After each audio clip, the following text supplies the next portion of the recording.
Donc, bienvenue. Je suis content de revenir au Jug Summer Camp. J'étais venu parler d'IA il y a 2 ans, à mes débuts en tout cas du sujet de la Generative AI et l'application, l'intelligence artificielle générative. Et il y a un peu, j'ai l'impression quand même, un buzzword nouveau chaque année. Donc au début, voilà. Le génératif, l'année dernière on parlait plus de RAG, Retrieval Augmented Generation, là cette année on va parler plus d'agents IA, donc il y a un petit peu des modes, des nouveaux concepts qui arrivent et là on va se focaliser effectivement sur cette notion d'agent IA. Donc moi je vais en parler du point de vue comment on code des agents IA, je ne parle pas forcément des agents type Cloud Code, Gemini CLI, Codex, etc. Là moi je vais utiliser des frameworks pour créer ses propres agents, ses propres implémentations. Donc, qui suis-je ? Je m'appelle Guillaume Laforge, je travaille pour Google Cloud depuis 9 ans maintenant. Je suis un développeur Java, donc je ne vais pas faire de Python, même si beaucoup de choses se font en Python pour tout ce qui est intelligence artificielle. Qu'est-ce que je pourrais dire d'autre sur moi ? Voilà, il y a des liens si vous voulez me suivre sur les différents réseaux sociaux. Mon agenda, donc on va donner quand même quelques définitions. C'est quoi un agent, les principales caractéristiques, on va appeler ça des design patterns. Et puis après, je vous montrerai différentes démos où j'utiliserai différents frameworks. Donc j'utiliserai en particulier, pour les 2 premiers, j'utiliserai le framework LangChain4j. Et je vous parlerai également d'ADK, Agent Development Kit, pour le dernier exemple. Donc pourquoi LangChain4j ? Alors pour la petite histoire, donc je parle de ces 2 frameworks-là, et en fait je suis aussi committeur sur ces frameworks-là. Donc c'est pour ça que je les mets en avant et que je les aime bien. Donc LangChain4j est inspiré de LangChain, qui est un framework très connu dans l'univers Python. Et donc il y a un développeur ukrainien d'ailleurs qui s'appelle Dmitro, il y a 2 ans, oui ça fait 2 ans, qui s'est dit mais en fait on peut faire la même chose finalement en Java, et qui a créé LangChain4j, for Java du coup. Qu'est-ce que ça propose ? Donc c'est un framework d'orchestration d'appel au LLM, mais il y a pas mal de choses dedans, donc on a accès à plein de language models différents, plein de LLM différents, donc il y a des intégrations. Moi comme je travaille chez Google, en fait j'ai contribué aux intégrations pour pouvoir utiliser Gemini dans LangChain4j. Donc on a accès à des LLM, on a accès à par exemple des templates de prompt, on a aussi des notions de mémoire, on a des notions aussi, donc là c'est plus pour la partie RAG, mais comment charger des documents, comment les découper en petits morceaux pour calculer des vecteurs embedding, etc. On en reparlera un tout petit peu tout à l'heure. Les embedding models, c'est-à-dire donc pour créer les vecteurs embedding qui sont des représentations sémantiques vectorielles du texte ou des images et d'autres choses. Donc il y a plein de composants intéressants qu'on peut utiliser et qui facilitent la création d'applications utilisant des LLM. Parce que tous les providers en général proposent des frameworks, des SDK, mais quand on veut faire des applications d'un peu plus haut niveau, c'est mieux d'utiliser ce genre de framework-là. Et quand on utilise un framework comme celui-là, donc il y a des abstractions, enfin celui-là, ADK, etc. Il y a des abstractions qui permettent de se dire, aujourd'hui je vais utiliser Gemini, à un autre moment je vais utiliser Claude, par contre je vais utiliser, je sais pas moi, Elasticsearch pour faire ma base de données et à la fois vectorielle et recherche classique, etc. Et donc l'autre framework que j'utiliserai, c'est, je donnerai un peu plus de détails aussi tout à l'heure, ADK. Donc c'est un nouveau framework qui a été sorti par Google très récemment, là c'était quand, au mois de mai ou un truc comme ça, je sais plus. Non, ou avril, je sais plus.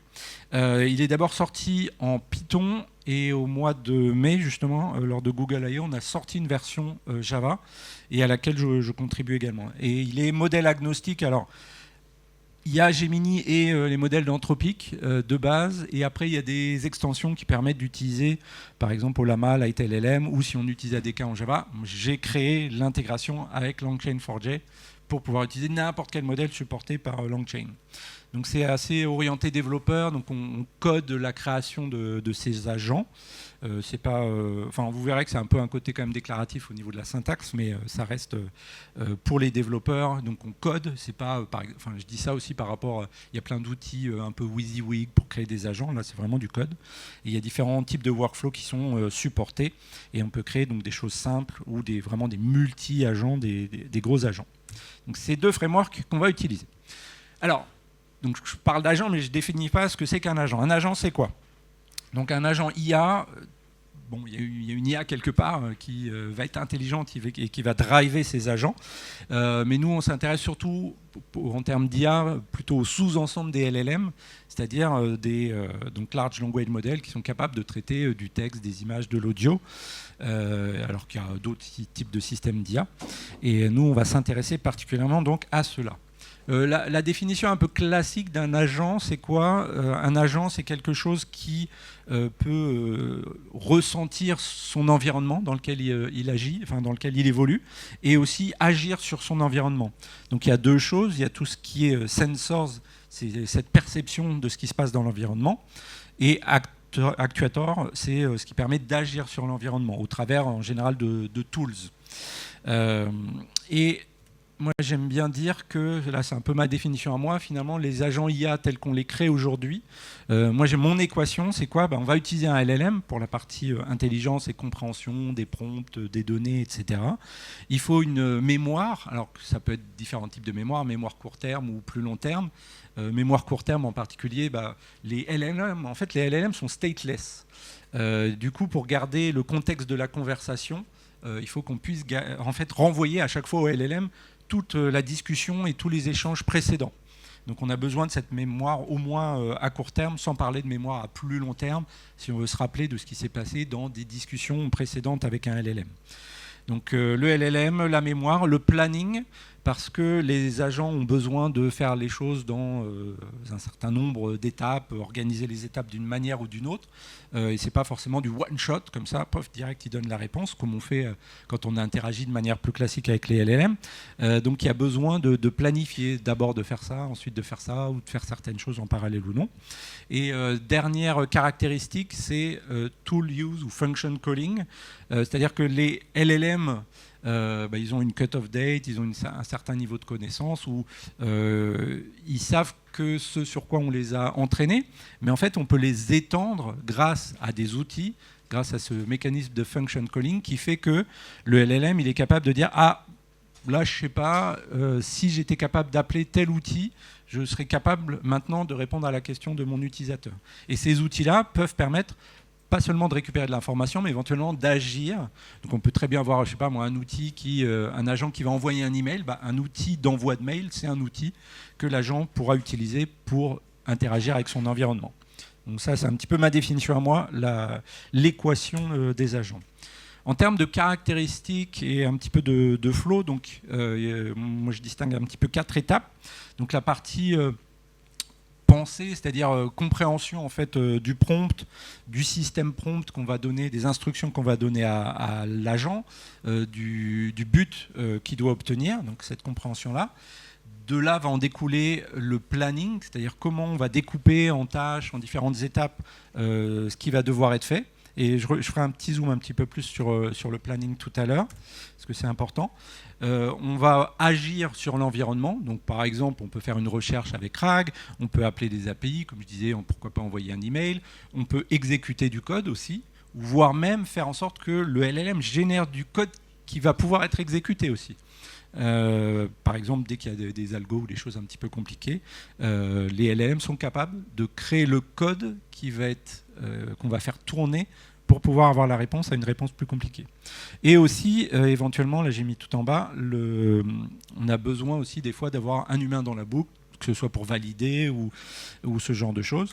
Et on peut avoir aussi une étape qui peut être optionnelle, il n'y a pas forcément tout le temps, de réflexion, c'est-à-dire d'évaluer ce qui a été généré, la réponse qui a été générée. Est-ce qu'il faut remanier cette réponse, l'améliorer? Peut-être qu'il y a des trous dans ce qui a été, dans ce qu'a fait l'agent.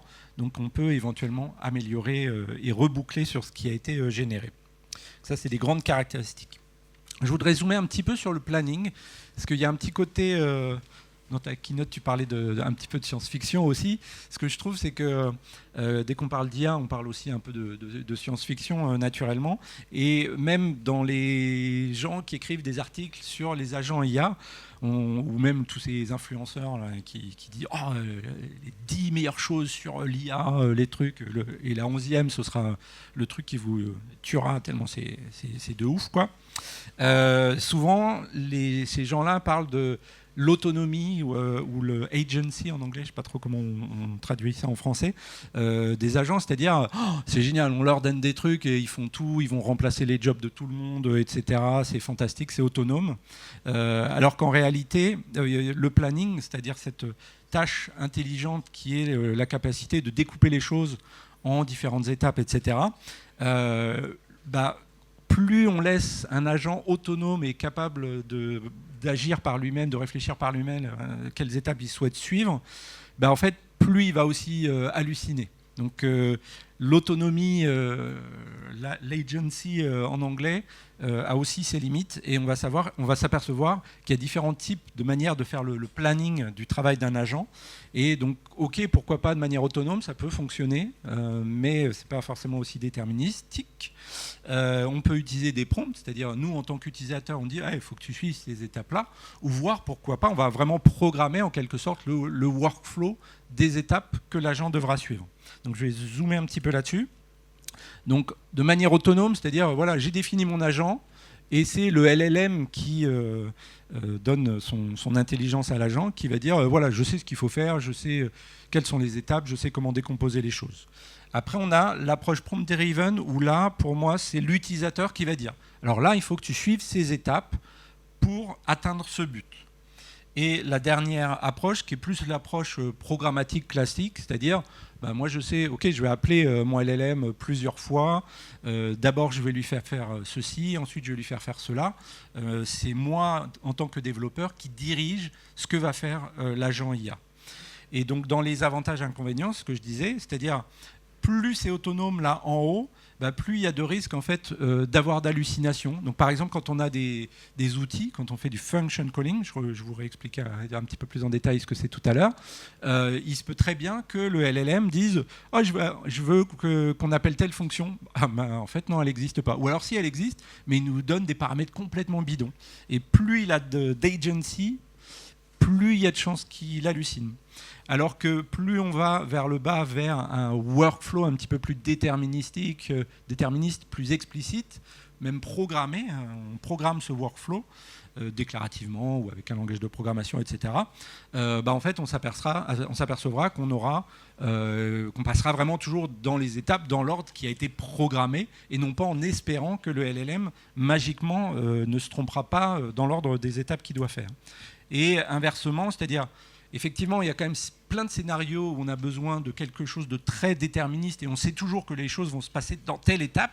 D'un autre côté, il y a certains use cases où on aurait besoin de plus d'autonomie et où là, peut-être qu'il risque d'y avoir plus d'hallucinations éventuellement, mais ces agents IA à la sauce LLM vont quand même être capables de s'adapter aux changements en fonction de ce que les utilisateurs vont demander et peut-être appeler les choses dans un ordre différent et qu'on ne peut pas forcément prédire. Donc voilà, suivant un petit peu par rapport au use case, suivant à son degré d'hallucination qu'on tolère, etc., on va peut-être préférer une approche ou une autre. Et donc dans mes démos, je vous montrerai différentes approches. Je parlerai de plus de prompt-driven external workflow. Je ne vous montrerai pas forcément un exemple d'autonomie, mais voilà. Enfin, je vous en parlerai quand même un petit peu. Donc, quelques design patterns un petit peu classiques, en tout cas non, oui, ça, je vais en parler après. Je voudrais faire quand même donc, on a dit dans l'équation des agents IA, il y a l'utilisation d'outils. Et ça se passe au travers d'une fonctionnalité des LLM qu'on appelle le function calling. En fait, le function calling, et j'aime bien montrer ce diagramme-là parce qu'il y a encore des misconceptions, comme on dit en français, enfin des... Voilà, merci. Qui sont assez naturelles, mais c'est souvent parce qu'on définit un petit peu mal ou on fait des abus de langage. Donc le function calling, c'est quoi? Donc imaginons on a une appli, pourquoi pas un chatbot, on va poser une question à son chatbot qui utilise Gemini ou n'importe quel LLM. Là j'ai mis Gemini, mais on s'en fout du LLM. En fait, dans notre application, quand on va interagir avec le LLM, ok, on va passer le prompt, la question de l'utilisateur qui est quel temps fait-il à Paris, à La Rochelle, où est-ce que vous voulez. Mais en plus, on va lui dire, parce qu'un LLM, je veux dire, il a été entraîné jusqu'à une certaine date et il ne connaît pas le temps futur qu'il va faire, ou même aujourd'hui, à tel endroit.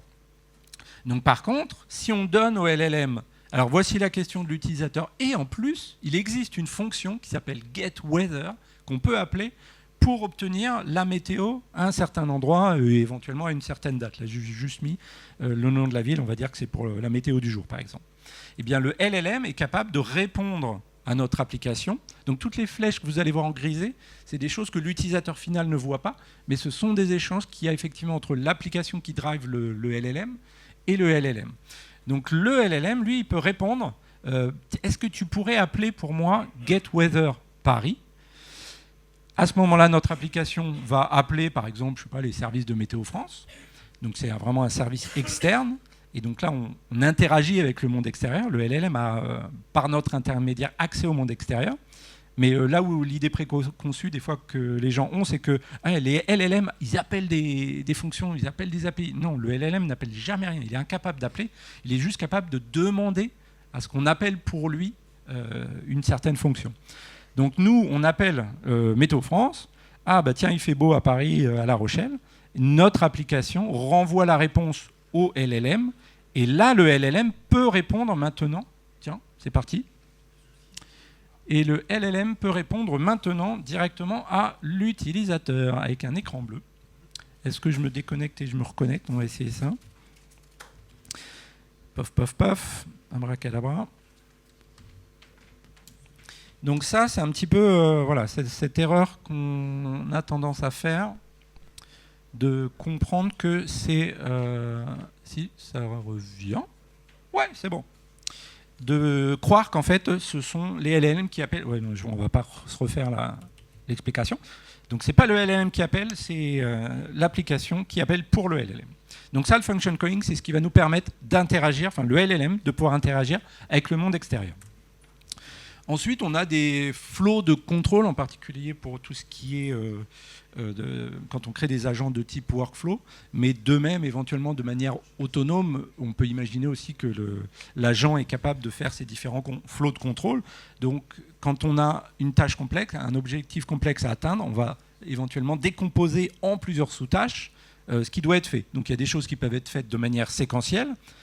On peut avoir des choses qui sont faites de manière parallèle. Imaginons qu'on doit faire plusieurs recherches en parallèle sur un sujet, par exemple, et on récupère les résultats de toutes les recherches en même temps pour en faire la synthèse. Donc il y a des choses qui peuvent être faites en parallèle. Il peut y avoir du routing, du routage.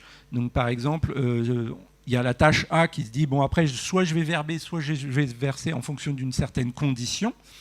Ou on a aussi des boucles, tout simplement. Par exemple, on peut imaginer un agent qui va écrire un article. On peut avoir un autre sous-agent qui va regarder si l'article est bien écrit et suggérer, tiens, il faudrait faire telle modification. Et peut-être un autre agent qui va réaméliorer le premier draft, le premier jet de l'article. Et on peut avoir ce genre de boucle-là.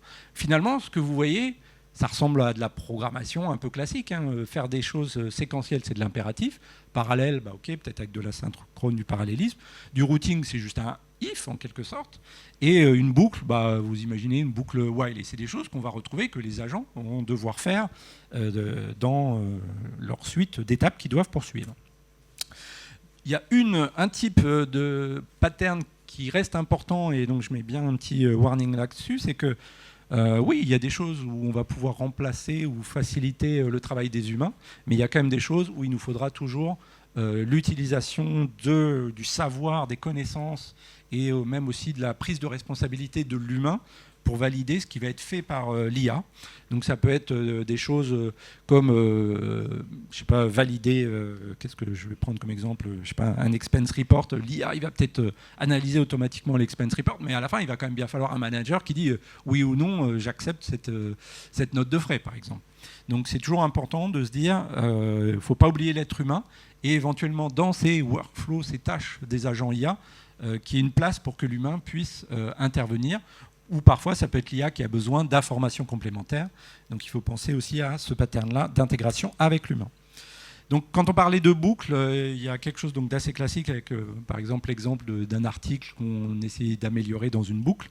C'est ce pattern-là, React, où en fait on agit, on observe le résultat, on réfléchit qu'est-ce qu'on peut faire pour améliorer, et on peut boucler éventuellement plusieurs fois. C'est un pattern qu'on voit beaucoup dans l'utilisation des LLM et quand on crée des agents.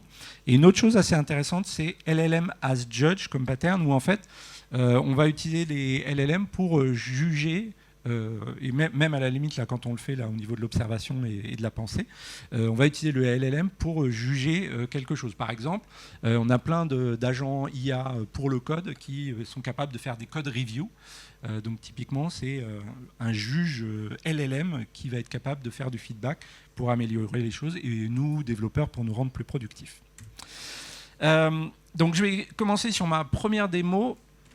Donc RAG, qui a déjà entendu parler de RAG, Retrieval Augmented Generation, ouais, une bonne majorité. Donc c'est le fait, je vais vous montrer, j'ai aussi d'autres diagrammes, j'aime bien montrer avec des diagrammes.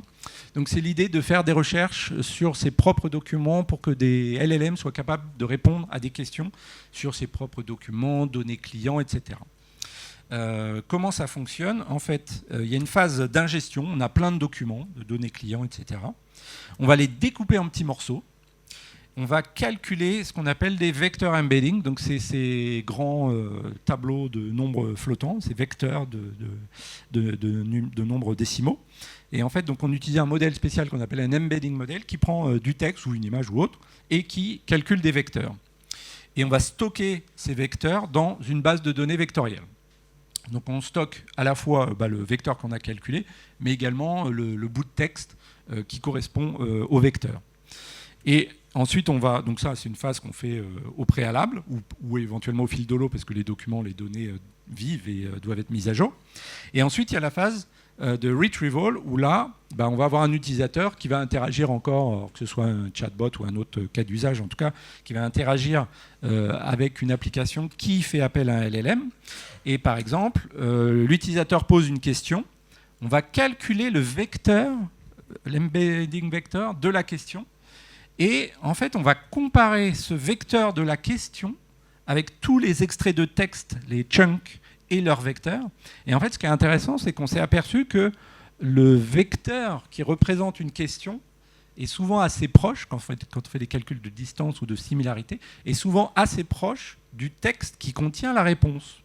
Donc, ce qui veut dire, si je pose ma question, je vais trouver des vecteurs qui représentent du texte qui, imaginons quel est le chiffre d'affaires de Google pour tel trimestre. Peut-être que moi, j'ai ingéré les documents financiers de Google. Et quand je pose cette question-là, je vais trouver un extrait qui dit « Ah oui, pour 2025, pour tel trimestre, les résultats financiers sont de… » etc. Et en fait, même si on n'utilise pas forcément d'ailleurs les mêmes mots-clés, etc.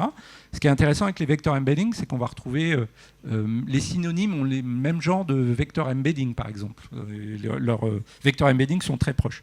Donc on va être capable de trouver, en tout cas on va remonter du coup des vecteurs et les bouts d'extraits, les chunks associés, et on va donner ça à un LLM, on va lui dire voici la question de l'utilisateur. J'ai trouvé dans la documentation tel et tels extraits qui sont pertinents, parce que j'ai gardé les meilleurs vecteurs, les 5 vecteurs par exemple les plus proches et les bouts de texte, et je mets ces bouts de texte, répond à la question de l'utilisateur par rapport à ce contexte-là, et en fait le LLM va donner une réponse par rapport à ce qu'on a trouvé dans la base de données vectorielle, et il va être capable de donner une réponse qui est basée, on dit grounded en anglais, sur les informations clients, qui sont des informations qui ne font pas partie du savoir du LLM. D'accord? Donc c'est ça le RAG. Par contre, je le montre après, ça marche assez bien pour trouver pour répondre à les questions simples. Par contre, pour des questions un petit peu plus compliquées, ça devient plus difficile d'avoir des bonnes réponses. Donc là, il y a une sorte de gradation des questions plus simples vers des questions plus compliquées. Donc répondre oui, non à une question, c'est un type de question simple. Comparer des choses, trouver des nombres où ça c'est plus grand que telle autre chose, ça devient peut-être un petit peu plus compliqué. Et après, tout en bas, on a des questions vraiment très compliquées. Donc si je demande quel est le prénom de la femme du président du pays dans lequel la capitale héberge un bâtiment en ferraille qui a été construit par Gustave Eiffel. Oula, ah oui, en fait, là, il y a genre 5 questions dans l'une. Donc, il faut qu'un LLM soit capable de comprendre. Ah oui, alors attends. Ça, c'est la Tour Eiffel. C'est basé où? C'est à Paris. Paris, c'est la capitale de la France. La France est dirigée par Macron, pour l'instant. Macron, sa femme s'appelle Brigitte. Et ben voilà, Brigitte, c'est la réponse à la question. Donc là, c'est multi-hop, c'est-à-dire il y a plusieurs étapes avant de répondre à une question. Et en fait, ce qu'on vient d'expliquer avec la similarité de vecteurs et tout, et ouais, mais là, il ne va pas y avoir un vecteur qui correspond à cette question-là et un extrait de texte qui contient toutes ces informations-là. On va voir la page sur Macron, la page sur la France, la page sur Paris dans Wikipédia, par exemple, si on prend des données de Wikipédia. Mais on va avoir du mal, en fait, à faire du RAG sur des questions très compliquées. Ou si, par exemple, un utilisateur, en fait, il pose une question un petit peu multiple, il pose plusieurs questions dans une, on va avoir du mal à avoir des bons vecteurs, des bons extraits de texte à donner au LLM pour générer la réponse. Donc pour ces choses-là un petit peu plus compliquées, comment on peut faire? Donc moi j'ai codé ça il y a un petit moment, ce que j'appelle le RAG agentique. Donc on va utiliser et créer un agent qui va être capable de faire par exemple un petit peu de la décomposition pour chercher des sous-sujets. Donc moi mon exemple, donc j'ai indexé par exemple la page de Wikipédia sur la ville de Berlin. Et imaginons que si l'utilisateur me pose une question simple, quelle est la population de Berlin? Ça, je vais trouver avec du RAG classique, il n'y a pas de souci. Mais s'il me demande quelque chose de plus compliqué, où il demande plusieurs questions dans une, comme là, ouais, c'est quoi les origines, la population et la géographie de Berlin? Ah ouais, mais attends, il y a 3 sujets là. Population, origine, géographie. Donc moi, ce que j'ai fait une approche agentique où, en fait, j'ai un agent auquel je donne comme instruction. Donc là c'est plus l'approche de planning où je donne, moi, dans le prompt même, les étapes que l'agent doit suivre. Et après, je le laisse se débrouiller, appeler les bonnes fonctions, les bons outils, etc.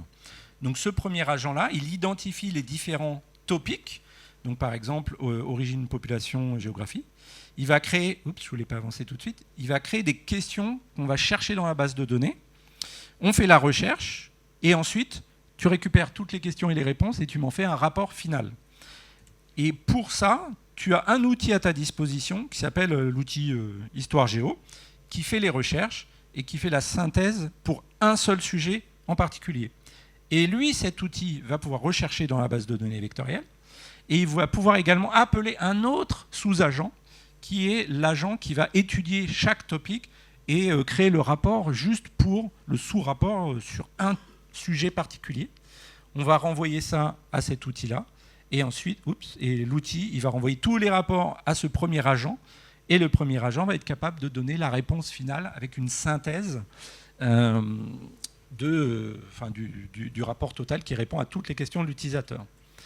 Et du coup, j'ai une petite démo. Alors celle-ci est vraiment basée juste sur du code. Où est-ce qu'elle est? C'est celle-ci.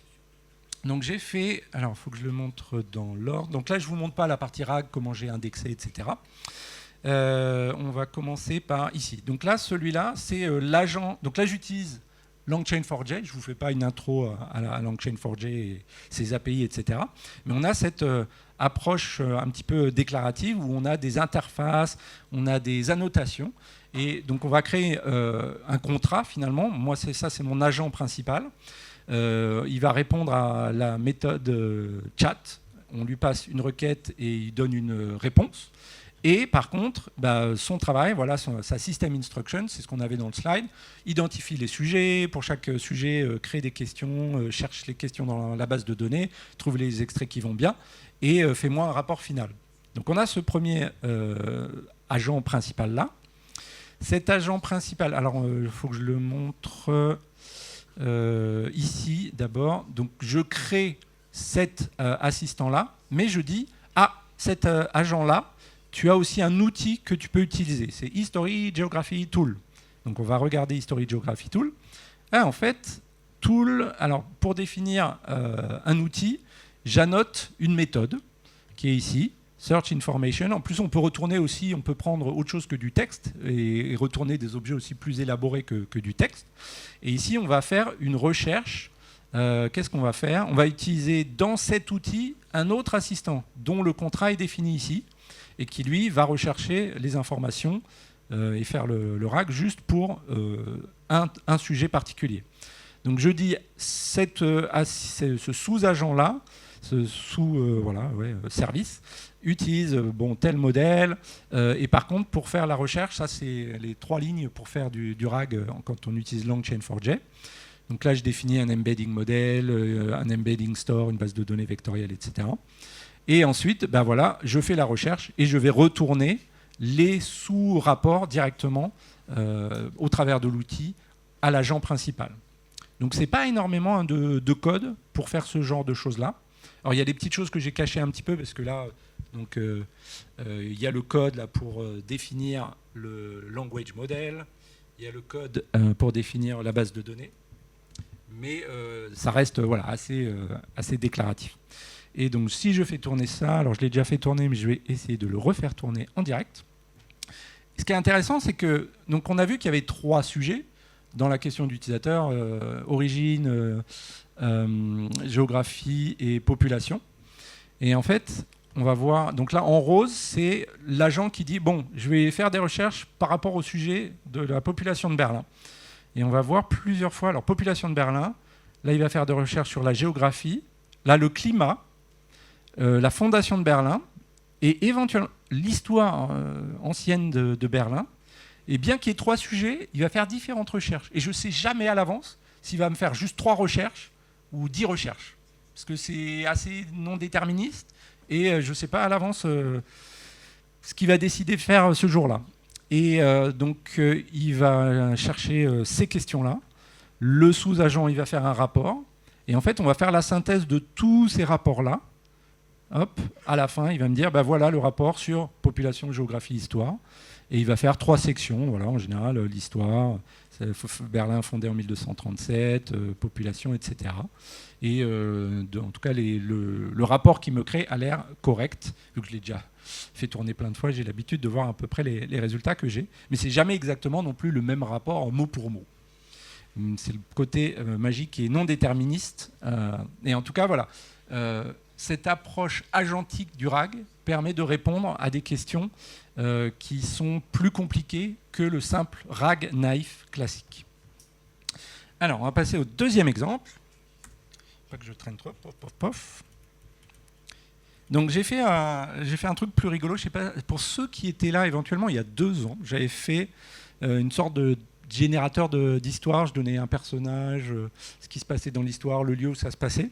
C'était mes premières expériences et je suis revenu un petit peu sur cette idée de créer des histoires, mais un petit peu plus évoluée, on va dire. Et j'avais créé un outil qui permet de créer des petites histoires de science-fiction. Donc vous pouvez aller sur shortaistory.webapp et je peux vous le montrer par exemple là. Donc il me crée une histoire nouvelle tous les jours.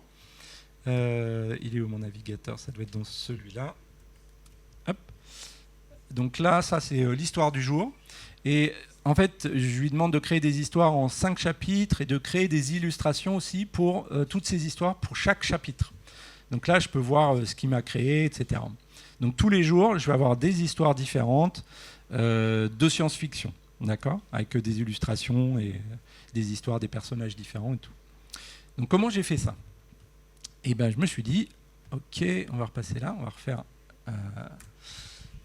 le diagramme, comment ça fonctionne. Donc moi au début, ce que je m'étais dit, je vais faire un agent complètement autonome qui va me créer mes histoires de science-fiction, créer les illustrations, etc. Je lui donne accès à la création d'images, je lui donne accès, le LLM pour générer l'histoire, etc. Et en fait, je me suis aperçu que quand je le laissais trop autonome, avec trop de agency, il me faisait n'importe quoi. Et j'ai plusieurs... alors je vais vous expliquer un petit peu les étapes. Donc encore une fois, c'est une appli, cet deuxième exemple, j'utilise LangChain4j. Donc là, c'est le petit réveil, c'est pour dire j'ai un scheduler à minuit pour pour lancer la création d'une histoire.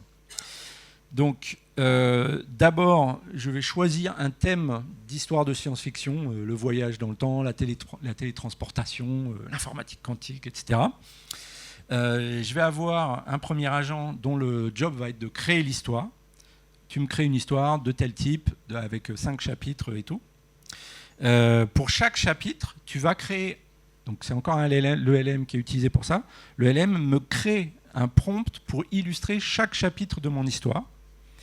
Ensuite, je vais utiliser, non pas un LLM, mais un générateur d'images qui s'appelle Imagen, pour générer les images par rapport au prompt. Et ensuite, là, je vais utiliser le pattern LLM as Judge pour dire, ben voilà, tu me génères, en général, il génère de 1 à 4 images en fonction du sujet, etc. Mais je vais demander au LLM de me dire, voici les 4 images qui ont été générées pour ce chapitre-là, choisis celle qui est la meilleure pour illustrer ce chapitre. Et ensuite, j'ai rajouté aussi une étape supplémentaire pour améliorer la lisibilité du texte. Parce qu'en fait, c'est marrant, il me crée vraiment pour chaque chapitre un gros blob. Et moi, je voulais avoir des paragraphes pour que ce soit plus agréable à lire. Et en fait, je l'ai fait de manière incrémentale, cet agent, parce que je me suis aperçu de différentes choses. Bah déjà, par défaut, le texte qui me générait, c'était un gros blob et je voulais plus de clarté. Donc, je vais utiliser un LLM pour séparer un petit peu en sous-sections, en paragraphes, le texte. Là, par exemple, j'avais fait une étape, mais vraiment programmatique, où je choisis au hasard des thèmes de science-fiction. Parce qu'en fait, les LLM, ils ont été entraînés sur un peu de science-fiction, mais ils n'en ont pas vu tant que ça. Et j'ai remarqué que ce qui génère, alors que ce soit Gemini, GPT-5, Claude, n'importe quoi, il génère un peu tout le temps les mêmes histoires. Souvent avec les mêmes personnages, les mêmes noms de personnages, les mêmes noms de planètes. Et en fait, il y a dans les datasets sur lesquels ils ont été entraînés, les corpus sur lesquels ils ont été entraînés, il n'y a pas beaucoup de diversité. Donc même un LLM très fort, très créatif, eh ben, il est aussi limité par rapport à son savoir. Du coup, moi j'ai dit, bon, je veux qu'il y ait plus de diversité dans les arcs narratifs, donc je vais décrire le type d'histoire de science-fiction. Là, pour voilà, l'amélioration de texte, j'ai expliqué. Et je l'ai créé sous forme vraiment de workflow, parce qu'il n'y a pas de raison de créer les images avant de créer le texte, par exemple. Mais quand je donnais toute l'autonomie à l'agent pour faire ça de lui-même, eh ben, des fois, il essayait de juger quelle était la meilleure image avant d'avoir généré les images. Ben, comment tu peux juger? Tu ne sais pas, tu n'as même pas les URL des images, tu n'as rien. Donc là, je me suis rendu compte des limites de l'autonomie des agents et j'ai essayé de faire quelque chose qui est plus un vrai workflow. Donc là, je vais vous montrer ça. Alors, bon, ma démo en soi, hein, c'est ce que vous avez là, ce qui est généré. Mais je vais vous montrer le code qui est là. Alors, donc celui-là est un petit peu plus long. On va regarder. Ici, je me suis créé une sorte d'inum avec les différents types d'histoires de science-fiction. Le voyage dans l'espace, l'immortalité, etc. Avec des descriptions, par exemple les invasions aliens, etc. Comme ça, on va choisir parmi ce type d'histoire-là pour essayer de rajouter de la créativité. Ensuite, voilà la structure qui m'intéresse. Je veux générer une histoire avec un titre, une liste de chapitres. Les chapitres, c'est quoi? C'est un titre de chapitre, le contenu du chapitre et aussi l'adresse des images générées pour illustrer. Et là, après, je l'ai vraiment fait de manière très programmatique, c'est-à-dire, alors, on va voir là, je choisis une histoire au hasard. Là, je prépare mon histoire. Et ensuite, on va cliquer dessus. Dans la préparation de l'histoire, on va voir que voilà, mon histoire fait des chapitres, etc. Je reviens en arrière. On va, encore un cran, pour chaque... alors, où est-ce qu'ils sont? Voilà, ici, j'ai l'appel, et vraiment c'est un workflow, mais de manière programmatique. Hein. Là, j'ai une méthode pour créer les prompts pour générer des images. Voilà, tu es un expert, un artiste pour créer, voilà. Tu crées... Ah non, on les a encore perdus. On va crée-moi un cartoon, une illustration de type cartoon pour illustrer les images. Et après, j'ai quoi? Là, je vous le dis à l'oral, le temps que ça revienne. Hein. Pof.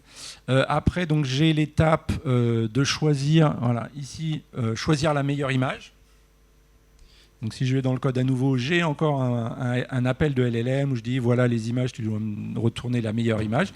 Voici le chapitre, le contenu du chapitre. Voici les URL des images. Tu vas me les ouvrir et me dire laquelle est la meilleure. Donc, tout ça, j'ai fait de manière très programmatique pour définir mon workflow parce qu'il est très déterministe. Et effectivement, ça marche vachement mieux que de donner trop de liberté, finalement, à l'agent lui-même. Donc, je vais vous parler ensuite de ma dernière démo. Hop. Voilà. Donc une démo que j'ai fait avec ADK, donc le framework que Google a lancé récemment. Donc c'est un framework open source, tout le monde peut y contribuer. On peut déployer des agents avec ADK un peu partout, que ce soit chez Google ou pas. Sur Cloud Run, par exemple, moi je déploie souvent mes applis containerisées sur Cloud Run. Il y a des intégrations, par exemple, moi j'ai créé l'intégration avec Longchain4j, comme ça je peux utiliser autre chose que Gemini ou Claude comme modèle, vu que de base il supportait que Gemini et Claude. On peut faire en fait des hiérarchies d'agents. Donc au lieu de décrire finalement le workflow de manière programmatique, on va avoir une sorte de délégation. C'est un pattern qu'on retrouve dans différents frameworks d'agents. Et on peut créer finalement le côté programmatique, les séquences, les boucles, etc. de manière hiérarchique finalement. Et donc on peut appeler des serveurs MCP, on peut faire de la communication agent vers agent. Et voilà, blablabla.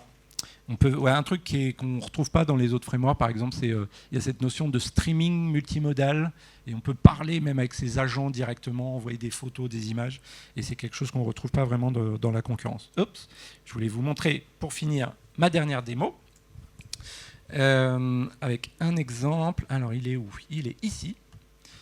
Donc là, j'ai plein d'autres démos avec ADK. On va se concentrer sur celui-là. Donc je me suis dit, tiens, qu'est-ce qu'on pourrait faire?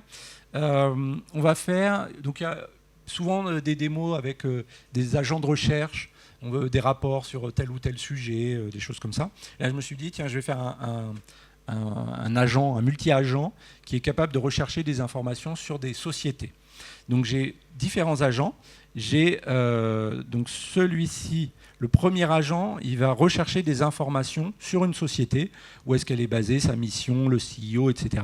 Et je lui dis, tiens, tu peux utiliser Google Search pour faire tes recherches d'informations, pour avoir des informations bien à jour. Et de manière très déclarative, je lui dis, bah tiens, utilise l'outil Google Search. Et tu me retourneras les résultats dans une sorte de map dont la clé sera, une entrée de la map, dont la clé sera profil de l'entreprise. J'ai un autre agent qui va rechercher des news, les derniers news par rapport à la société. Et tu vas me créer voilà, une réponse avec une liste à points. Il va réutiliser encore Google Search Tool. Bah, d'ailleurs, chacun utilise Google Search pour vraiment avoir les dernières informations. Et le dernier, quelles sont les performances financières, etc. de l'entreprise. Toutes ces choses-là, c'est des informations qui peuvent être faites, ces recherches peuvent être faites de manière parallèle.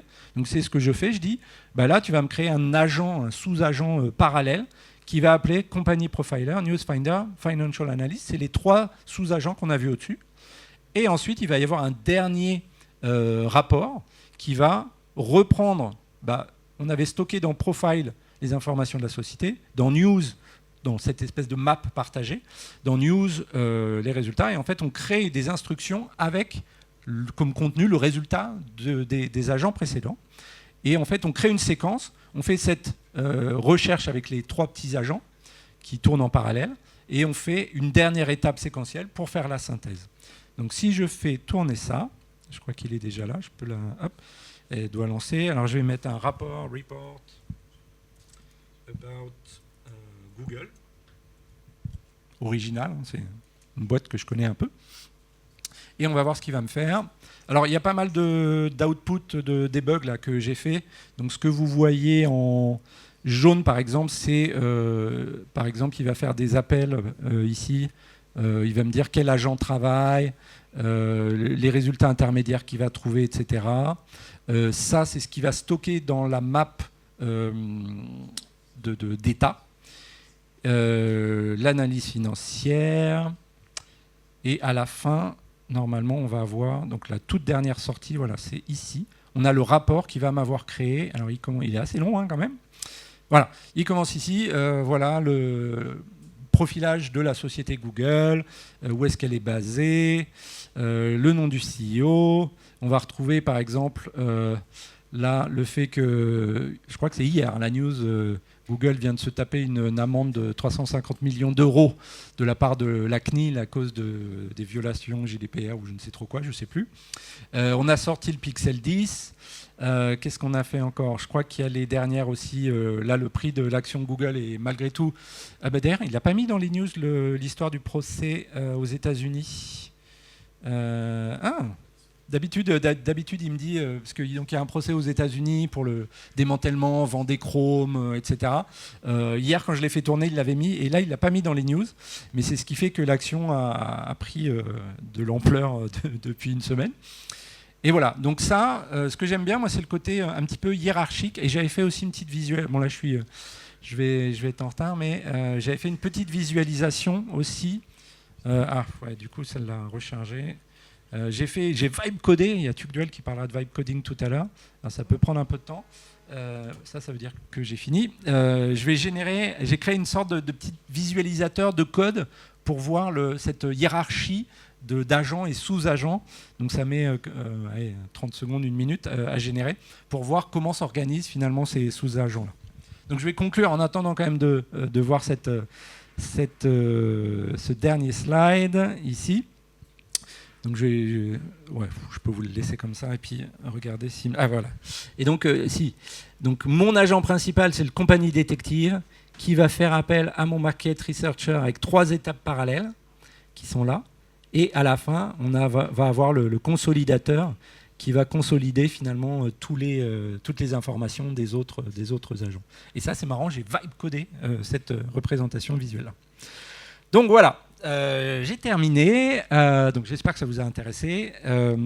Donc tous les liens, si jamais après vous voulez me pinguer. Alors j'ai pas mis une seule adresse pour toutes ces démos parce que je les ai dans différents repositories, etc. Mais si vous voulez y avoir accès ou voir comment j'ai codé ça un petit peu plus en détail, n'hésitez pas à me le demander au travers des réseaux sociaux, etc.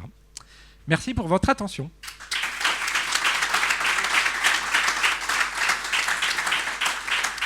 Je peux prendre quand même une question ou deux, ou le temps que le prochain s'installe. Des questions ? Oui. Merci beaucoup. Merci. Je vous ai déjà entendu plusieurs fois. Ouais. Je trouve qu'à chaque fois, vous êtes très pertinent. Merci, c'est gentil. Sans trop parler de Google, Oui, mais c'est pas l'objectif. Alors, j'utilise un petit peu les agents depuis quelques temps. Et en fait, D'accord. il y a un aspect qui est important, c'est l'observabilité. Ah oui. Là, vous avez fait voir un petit exemple, mais avec des outils fait maison, en fait. Oui. Est-ce que vous avez connaissance de choses qui permettent de bien observer ces agents, en particulier quand ils font du rebouclage, comme vous l'aviez... Donc ce qui est intéressant, alors après moi, pour l'effet démo, je fais des systèmes d'out println, etc. On ne peut pas vraiment appeler ça de l'observabilité, évidemment. Mais ce qui est intéressant avec ces frameworks, que ce soit par exemple LangChain4j et l'équivalent Python, ADK, etc., c'est qu'il y a l'intégration avec OpenTelemetry. Donc si on veut vraiment monitorer tout ce qui se passe, les spans, de savoir combien de temps on a passé à tel endroit, etc., on peut vraiment avoir du reporting assez fin pour voir où le temps est perdu ou gagné. Et après, ça n'empêche qu'un autre sujet que moi, je n'évoque pas dans mes présentations, mais qui est super important, c'est qu'il y a l'aspect évaluation qui est très important. C'est-à-dire que c'est lors des phases d'évaluation où on va être capable de s'apercevoir si oui ou non l'agent, de manière générale et avec des vraies données aussi, suit ou pas les étapes, le planning qu'on lui a demandé. Donc pour un vrai projet qui réussisse en prod, etc., il faut vraiment repenser à tous ces aspects-là pour s'assurer qu'on ne part pas dans les décors. Ouais. Donc OpenTelemetry et le sujet d'évaluation, super important. Une dernière question où je laisse Tuc nous parler de vibe coding. Hein. Oui. Ouais, et voilà. En plus, je t'ai fait une transition parce que j'ai vibe codé une démo, tu vois, pour pouvoir la montrer quand même. Toi, tu fais des vrais trucs. Je fais des vrais trucs. Bon, merci beaucoup et je suis là le reste de la journée si vous avez des questions. Et tu peux utiliser ce micro-là. Et je te laisse là.